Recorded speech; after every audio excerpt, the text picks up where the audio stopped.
Concerning Egyptian mathematic, the sources and dates. The mathematics of ancient Egypt, contrary to much popular opinion, never reached the level attained by Babylonian mathematics. This may have been due to the more advanced economic development of Babylonia. Babylonia was located on a number of great caravan routes, while Egypt stood in semi-isolation. Nor did the relatively peaceful Nile demand such extensive engineering and administrational efforts as did the more erratic Tigris and Euphrates. And of course, think of the Egypt and the Nile. We surrounded by the mountains and the protection of the Nile. Nevertheless, until the recent deciphering of so many Babylonian mathematical tablets, Egypt has and was long the richest field for ancient historical research. The reasons for this lie in the veneration of the fact that the Egyptians had for their dead, and in the unusually dry climate of the region. The former led to the erection of long-lasting tombs and temples with richly inscribed walls, and the latter played a leading role in the preservation of many papyri and other objects that would otherwise have perished. Of course, we're talking about Egypt, we're talking about Egyptology.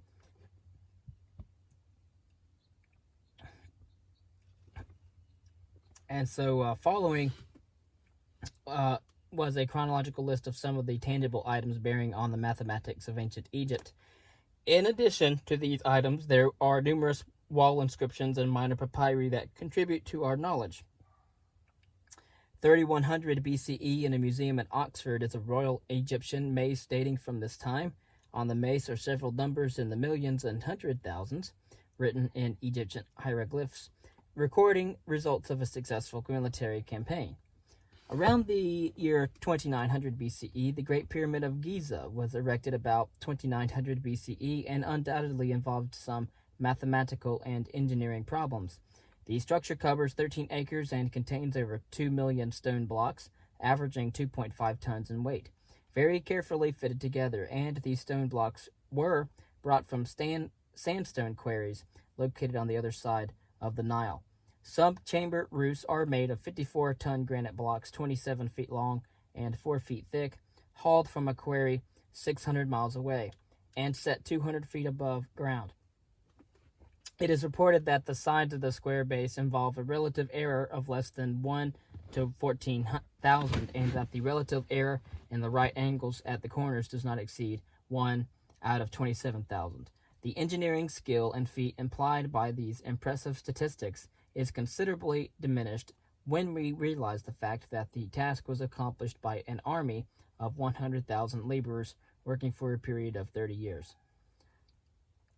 Around 1850 BCE, we have the approximate date of the Moscow Papyri, mathematical text containing 25 problems which were already old when the manuscript was actually compiled. The Moscow Papyrus was published with editorial commentary in the year 1930. Around 1850 BCE, we have the oldest extant astronomical instrument, a combination plumb line and a sight rod. It dates from this time and is preserved in the Berlin Museum. 1650 BCE, this is the approximate date of the Rind, a papyrus, a mathematical text partaking of the nature of a practical handbook and containing 85 problems, copied in hieratic writing by the scribe Ahmes from an earlier work. The papyrus was purchased in Egypt by the English Egyptologist A. Henry Rind, and then later acquired by the British Museum. This and the Moscow Papyrus are our chief sources of information concerning ancient Egypt and its mathematics. The Rind Papyrus was published in the year 1927. Around 1500 BCE, the largest existing obelisk erected before the Temple of the Sun at Thebes was quarried about this time. It is 105 feet long with a square base 10 feet to the side and weighs around 430 tons. 1500 BCE, the Berlin Museum possesses an Egyptian sundial dating from this period. It is the oldest sundial extant. From 1350 BCE, the Roland Papyrus of about 1350 BCE again is now preserved in the Louvre, which contains some elaborate bread accounts showing the practical use of large numbers at this time. And from 1167 BCE, this is the date of the Harris Papyrus, a document prepared by Ramses IV when he ascended to the throne. It sets forth the great works of his father, Ramses III. The listing of the temple wealth of the time furnishes the best example of practical accounts that has come to us from ancient Egypt. Egyptian sources of more recent dates than the above mentioned show no appreciable gain in either mathematical knowledge or mathematical technique. In fact, there are instances showing definite regression. Concerning arithmetic and algebra, all of the 110 problems found in the Moscow and Rhind papyri are numerical, and many of them are very simple. Although most of the problems have a practical origin, there are some of a theoretical nature. One consequence of the Egyptian numeral system is the additive character of the dependent arithmetic. Thus, multiplication and division were usually performed by a succession of doubling operations, depending on the fact that any number can be represented as a sum of powers of 2. The Egyptian process of multiplication and division not only eliminates the necessity of learning a multiplication table, but it is so inconvenient on the abacus that it persisted as long as that instrument was in use, and of course even for some time beyond that period. The Egyptians endeavored to avoid some of the computational difficulties encountered with fractions by representing all fractions except 2/3 as the sum of so-called unit fractions, or fractions with unit numerators. This reduction was made possible by tables so representing fractions of the form 2/n, the only case necessary being of the didactic nature of Egyptian multiplication. The problems of Rhind papyrus are preceded by such a table for all odd n from 5 to 101. Unit fractions were denoted in Egyptian hieroglyphs by placing an elliptical symbol above the denominator number. A special symbol was used also for the exceptional 2/3, and another symbol sometimes appeared for 1/2. These symbols are shown below in association with some modern numerals. And there are interesting theories to explain how the Egyptians obtained their unit fraction decompositions. Many of the 110 problems in the Rhind and Moscow papyri show their practical origin in these papyrus by dealing with questions regarding the strength of bread and beer, with feed mixtures for cattle and domestic fowl, and with the storage of grain. Many of these require nothing more than a simple linear equation and are generally solved by the method later known in Europe as the rule of false position. There are some theoretical problems involving arithmetic and geometric progressions in Egypt mathematics. There is some symbolism in Egyptian algebra. In the Rhind papyrus, we find symbols for plus and minus. The first of these symbols represents a pair of legs walking from right to left, the normal direction for Egyptian writing, and the other pair of legs walking from left to right, opposite to the direction of Egyptian writing. Symbols or ideograms were also employed for equals and for the unknown as well. Concerning geometry, 26 of the 110 problems in the Moscow and Rhind papyrus are geometric in nature. Most of these problems stem from mensuration formulas needed for computing land areas and granary volumes. The area of a circle is taken as equal to that of the square on 8/9 of the diameter, and the volume of a right cylinder as the product of the area of the base by the length of an altitude.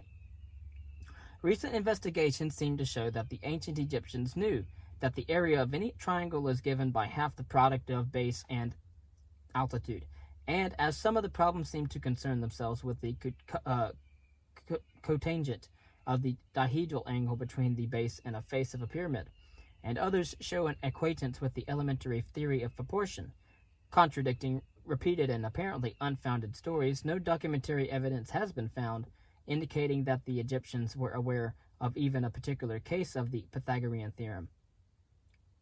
Very remarkable, then, is the existence in the Moscow papyrus of a numerical example of the correct formula for the volume of a frustum of a square pyramid.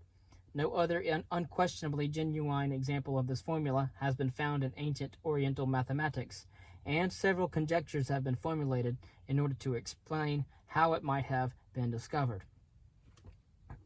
Concerning a curious problem in the Rhind papyrus, although little difficulty was encountered in deciphering and then interpreting most of the problems in the Rhind papyrus, there is one problem, problem number 79, for which the interpretation is not so certain. One easily recognizes the numbers as the first 5 powers of 7 along with their sum. Because of this, it was at first thought that perhaps the writer was here introducing the symbolic terminology, houses, cats, etc., for first power, second power, and so on. A more plausible and interesting explanation, however, was given by the historian Mortis Cantor in the year 1907.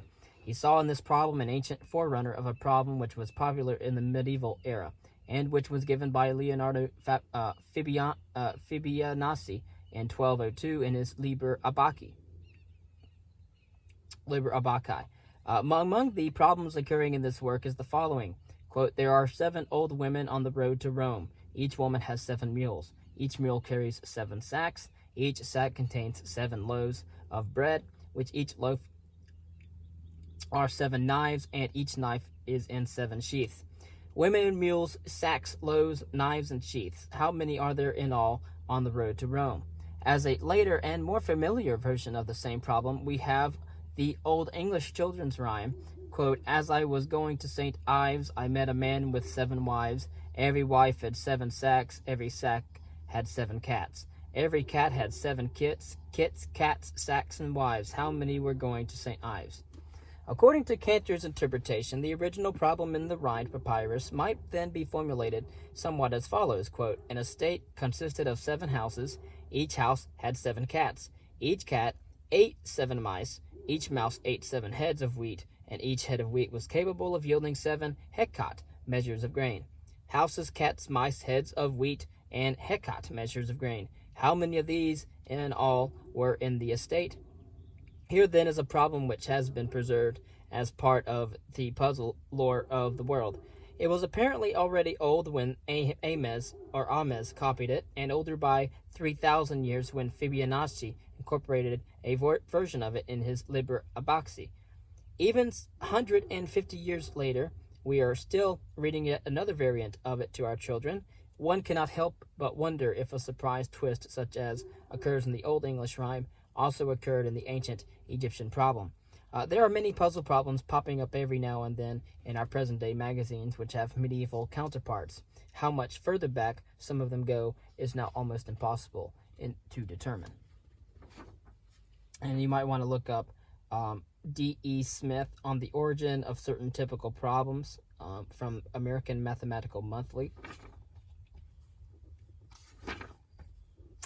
And so there we learned about some of the Egyptian mathematics. Next we will go over Pythagorean mathematics and the birth of a demonstrative mathematics.